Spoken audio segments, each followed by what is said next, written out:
ओम परमात्मने नमः। 7वें अध्याय में अथर्ववेद की शाखाएं पुराणों के लक्षण।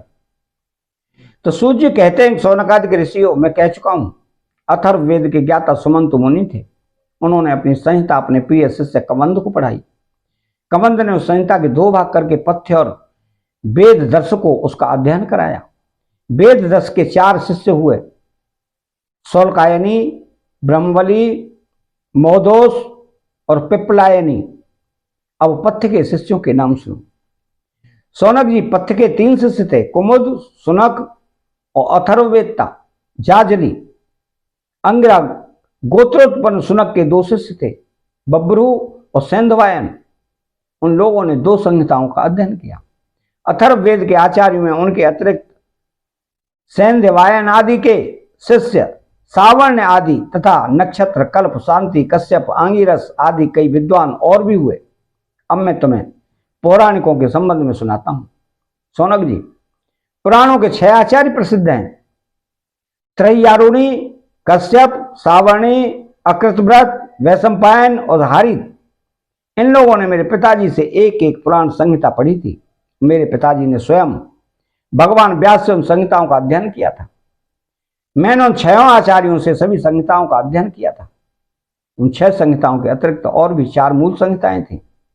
उन्हें भी कश्यप, सावर्णी, परशुराम जी के शिष्य अकृतव्रण और उन सब के साथ मैंने व्यास जी के शिष्य श्री रोमहर्षण जी से, जो मेरे पिता थे, अध्ययन किया था। शौनक जी, ब्रह्म ऋषियों ने वेद और शास्त्रों के अनुसार पुराणों के लक्षण बतलाए हैं। अब तुम स्वस्थ होकर सावधानी से उनका वर्णन सुनो। शौनक जी, पुराणों के पारदर्शी विद्वान बतलाते हैं कि पुराणों के 10 लक्षण हैं: विश्व, सर्ग, विसर्ग, वृत्ति, रक्षा, मनंतर, वंश, वंशानुचरित, संस्था, प्रलय, हेतु, उदिति, उति और अपाश्रय। कोई कोई आचार्य पुराणों के 5 ही लक्षण मानते हैं। दोनों ही बातें ठीक हैं। क्यों कि महापुराणों में 10 लक्षण होते हैं और छोटे पुराणों में 5। विस्तार करके 10 बतलाते हैं और संक्षेप करके 5। अब इनके लक्षण सुनो। जब मूल प्रकृति में लीन गुण क्षुब्ध होते हैं तब मैन तत्व की उत्पत्ति होती है। मैन तत्व से तामस, राजस और वैकारिक, सात्विक 3 प्रकार के अहंकार बनते हैं। त्रिविध अहंकार से ही पंच तन्मात्रा इंद्रिय विषयों की उत्पत्ति होती है।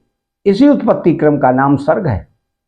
परमेश्वर के अनुग्रह से सृष्टि का सामर्थ्य प्राप्त करके मैन तत्व आदि पूर्व कर्म के अनुसार अच्छी और बुरी वासनाओं की प्रधानता से जो ये चराचर शरीरात्मक जीव की उपाधि की सृष्टि करते हैं, एक बीज से दूसरे बीज के समान, इसी को विसर्ग कहते हैं। चर प्राणियों की चर अचर पदार्थ वृत्ति अर्थात जीवन निर्वाह की सामग्री है। चर प्राणियों के दुग्ध आदि भी इनमें से मनुष्यों ने कुछ तो स्वभाववश कामना के अनुसार निश्चित कर लिए हैं और कुछ ने शास्त्र के आज्ञा अनुसार। तो भगवान युग युग में पशु, पक्षी, मनुष्य, ऋषि, देवता आदि के रूप में अवतार ग्रहण करके अनेकों लीलाएं करते हैं। इन्हीं अवतारों में वे वेद धर्म के विरोधियों का संहार भी करते हैं।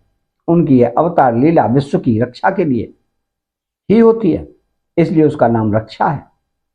मनु देवता, मनु पुत्र, इंद्र, सप्तऋषि और भगवान के अंश अवतार, इन्हीं 6 बातों की विशेषता से युक्त समय को मनवंतर कहते हैं।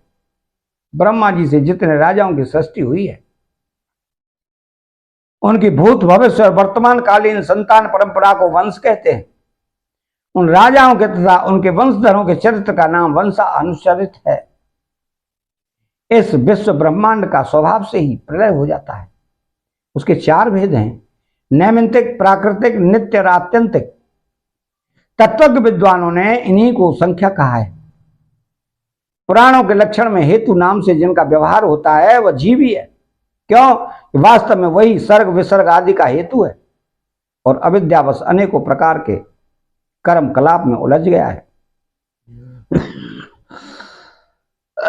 जो लोग उसे चैतन्य प्रधान की दृष्टि से देखते हैं वे उसे अनुसयी अर्थात प्रकृति में शयन करने वाला कहते हैं। जो उपाधि की दृष्टि से कहते हैं वे उसे अव्याकृत अर्थात प्रकृति रूप कहते हैं। जीव की वृत्तियों के 3 विभाग हैं: जागृत, स्वप्न, सुषुप्ति। जो इन अवस्थाओं में इनके अभिमानी विश्व तेजस और प्राज्ञ के मायामय रूपों में प्रतीत होता है और इन अवस्थाओं से परे तुरीय तत्व के रूप में भी लक्षित होता है। वही ब्रह्म है, उसी को यहां अपाश्रय शब्द से कहा गया है। नाम विशेष और रूप विशेष से युक्त पदार्थों पर विचार करें तो वे सत्ता मात्र वस्तु के रूप में सिद्ध होते हैं, उनकी विशेषताएं लुप्त हो जाती हैं। असल में वह सत्ता ही उन विशेषताओं के रूप में प्रतीत भी हो रही है और उनसे पृथक भी। ठीक उसी न्याय से शरीर और विश्व ब्रह्मांड की उत्पत्ति से लेकर मृत्यु और महाप्रलय पर्यंत जितनी भी विशेष अवस्थाएं हैं, उनके रूप में परम सत्य स्वरूप ब्रह्म ही प्रतीत हो रहा है और उनसे सर्वदा पृथक भी है। यही वाक्य भेद से अधिष्ठान और साक्षी के रूप में ब्रह्म ही पुराणोक्त आश्रय तत्व है। जब चित्त स्वयं आत्म विचार अथवा योगाभ्यास के द्वारा सत्वगुण, रजोगुण, तमोगुण संबंधी व्यावहारिक वृत्तियों और जागृत स्वप्न आदि स्वाभाविक वृत्तियों का त्याग करके उपराम हो जाता है, तब शांत वृत्ति में तत्वमसी आदि महावाक्यों के द्वारा आत्मज्ञान का उदय होता है। उस समय आत्मवेत्ता पुरुष अविद्याजनित कर्म वासना और कर्म प्रवृत्ति से निवृत्त हो जाता है। शौनकादिक ऋषियों, पुरातत्ववेत्ता, ऐतिहासिक विद्वानों ने इन्हीं लक्षणों के द्वारा पुराणों की यह पहचान बतलाई है। ऐसी लक्षणों से युक्त छोटे बड़े 18 पुराण हैं।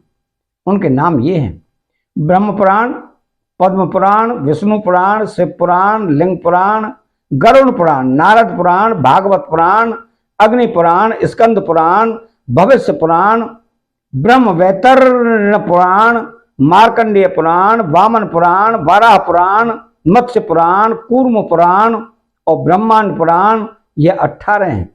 और सौनक जी, व्यास जी की शिष्य परंपरा ने जिस प्रकार वेद संहिता और पुराण संहिताओं का अध्ययन, अध्यापन, विभाजन आदि किया हो, मैंने तुम्हें सुना दिया। यह प्रसंग सुनने और पढ़ने वालों के